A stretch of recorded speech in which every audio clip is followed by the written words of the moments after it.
ጤና ይስጥልን ውድ አድማጮቻችን፣ ለአሁን ያዘጋጀንላችሁ አጫጭር ዜናዎች ይዘን ቀርበናል። አብራችሁን ቆዩ።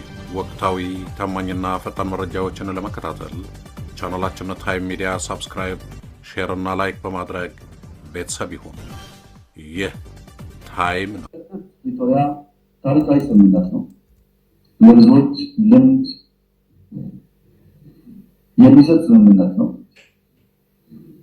ያለቀ ጦርነት ያሸነፍነውን ጦርነት ነው አቁመን ሰላም ያመጣነው። ክቡርነቱ ለምን የኢትዮጵያን ሕዝብ በፓርላማ ደረጃ ተሰይመው አይን ያፈጥጠው ውሸት ይዋሻሉ? እርስዎ በፓርላማ ይህን ቅጥፈትና ውሸት ለኢትዮጵያ ሕዝብ ሲዋሹ ወደ ትግራይ የላኩት የትግራይን ለማጥፋት የዘር ማጥፋት ወንጀል ለመፈጸም የተላከው የእርስዎ መከላከያ ሰራዊት በትግራይ ምድር በነዛ የዘመኑ አስገራሚና አስደማሚ የትግራይ ሰራዊት በእንደዚህ አይነት መልኩ ተማርኮ እንደገና ከብት በትግራይ ከተሞች እየተነዳ ነበር። እናም የየትኛው አገር ጦርነት ነው አሸነፍኩ የሚሉት? እስኪ እውነታዊ ንገሩን ባክዎት። መቼም እርስዎ እንዳሉት የኢትዮጵያ ሕዝብ ሾርት ሜሞሪ ነው። የትላንት እንኳ አያስታውስም ቢሉም የትግራይ ሕዝብ ግን ታሪኩ ነውና በእንደዚህ አይነት መልኩ ከትቦ አስቀምጦታል። እስኪ በትግራይ ምድር የፕሪቶሪያው ስምምነት ሊፈረም ቀናቶች ሲቀሩት በትግራይ ምድር ጥለውት የወጡ የእርስዎ መከላከያ ወታደር በትግራይ በምርኮ መንደር ምን እንደሚመስል ለኢትዮጵያ ሕዝብ ሳይሆን ለእርስዎ ሾርት ሚሞሪ ትንሽ እናስቃኘዎት። ይከታተሉ።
እናም ለሰላም ሲባል የዘር ማጥፋት ወንጀል ተፈጽሞበት ነገር ግን ሰላም መዝሙሩ የሆነው የትግራይ ሕዝብ እስኪ ይሁን ብሎ አሁንም ከነሙሉ ጉልበቱና አቅሙ ሰራዊቱን ወደ ልማት ደፋ ቀና በሚልበት ሰዓት አሁን ምን ታስቦና ተገኝቶ ነው የትላንቱን ረስተው በፖለቲካ ጨዋታ የባጤ ቆጡን እያወሩ ያሉ? አንዴ ፓርላማ ሰብስበው ስለ ትግራይና ህወሓት፣ ሌላ ጊዜ ጀነራል እገሌ ይታሰር፣ ጀነራል እገሌ ይታገድ፣ ደስ ሲሎት ደግሞ የትግራይ ጊዜያዊ ፕሬዚዳንት እኔ ነኝ የምመርጥላችሁ፣ ለዛውም የትግራይን ህዝብ ባዋረደ መልኩ በኢሜል በማለት ማፌዝ ጀምረዋል።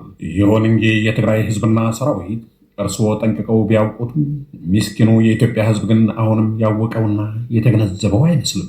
ስለሆነም ትግራይ ይሁን ማንም ጦርነት የሚፈልግ ህዝብም ይሁን ግለሰብ ባይኖርም እንኳን ነገር ግን በትላንት የቂም ቋጠሮ አሁንም ቂሜን እወጣለሁ በሚል ሂሳብና መንገድ መጓዝ ከተጀመረም አደጋው የከፋና ነገሮች በፍጥነት የሚቀያየር እንደሆነም ሳንናገር አናልፍም። ክቡርነቶ ሆይ አሁን ላይ በትግራይ ህዝብ ላይ የእርስዎ ምስለኔዎች እነ ጌታቸው ረዳና ጀነራል ጻድቃን ገብረትንሳኤ በመሰየም የክልሉን ሰላምና የህዝቡን ኑሮ ለማወቅ እየሄዱበት ያለው መንገድ በፍጹም የማያዋጣና አክሳሪ መንገድ እንደሆነም እርስዎም ያውቃሉ፣ እኛም ጠንቅቀን እናውቃለን። እስኪ ይህን በእርስዎ ትእዛዝና በእርስዎ ልሳናት ሚዲያም ትላንት ምን ይባል ነበር?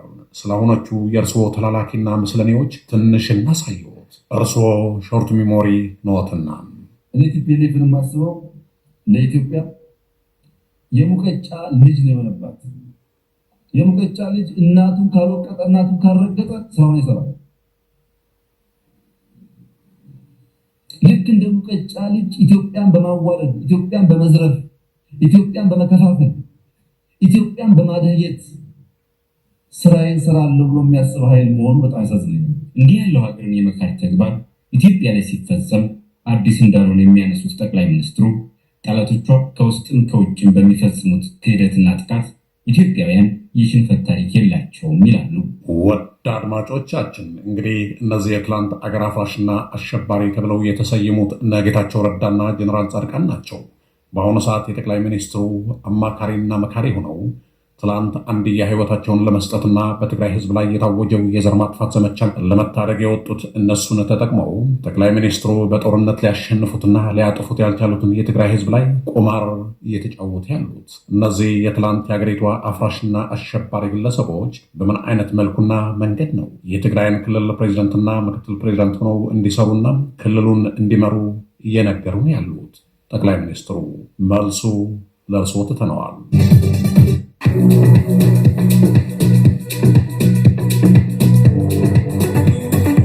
Cheers, guys.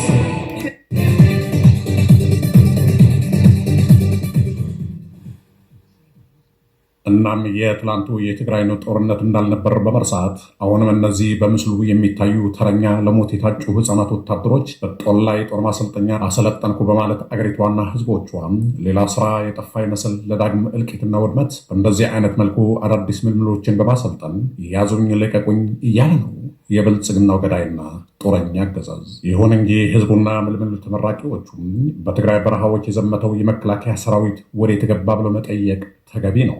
የት እንዳለና የት እንደገባ ምንም እንኳ የወታደሮችን ሬሳ ለማሳየት የዩቱብ ህግ ባይፈቅድም፣ ነገር ግን በምርኮ መንደር የዋለው የመከላከያ ወታደር እናሳያችሁና ነገና ከነገ ወዲያም በኦሮሚያ ይሁን በአማራ ክልል በትግራይም ይሁን በአፋር የምትዘምት የዘመኑ ወጣት እጣ ፈንታ ይሄው ነው የሚሆነው።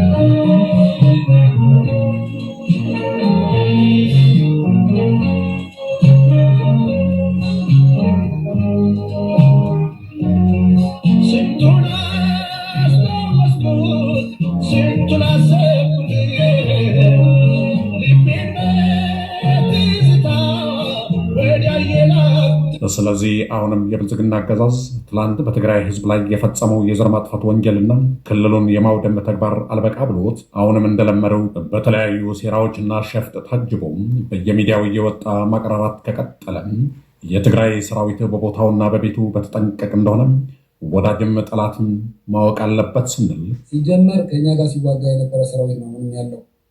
ስለዚህ ከሸዋት ሆም ጀምሮ እስከ ደብረ ሲና ስንሄድ አንድ ቀን እንኳን አንድ ቦታ ላይ ቆሞ ተዋግቶ እኛን ማስቆም የሚችል ኃይል የለም። አሁንም እኛ ነው እሱ ሜዳውን ሜዳ ነው። ስለዚህ እሱ ከሆነ መድኃኒቱ እሱ ከሆነ ፍላጎቱ አሁንም ሰራዊታችን ዝግጁ ነው። ህዝባችንን በተመሳሳይ ሰላም አልፈልግም ካለ እሱ ነው የሚያሳደን ወይ እኛ ነን የምናሳደን የሚለው ነገር በተግባር ማየት ይቻላል። አየሆነ ይዘት አብይ ሰላም አልፈልግም የሚል ከሆነ የተለመደ እርምጃ መውሰድ የሚሆነው። ምክንያቱም እኛ በአሁኑ ሰዓት ምንም የጎደለን ነገር የለም፣ እንደውም የጠነከረ ኃይል ያለን። ስለዚህ ምንም ወደኋላ አንልም።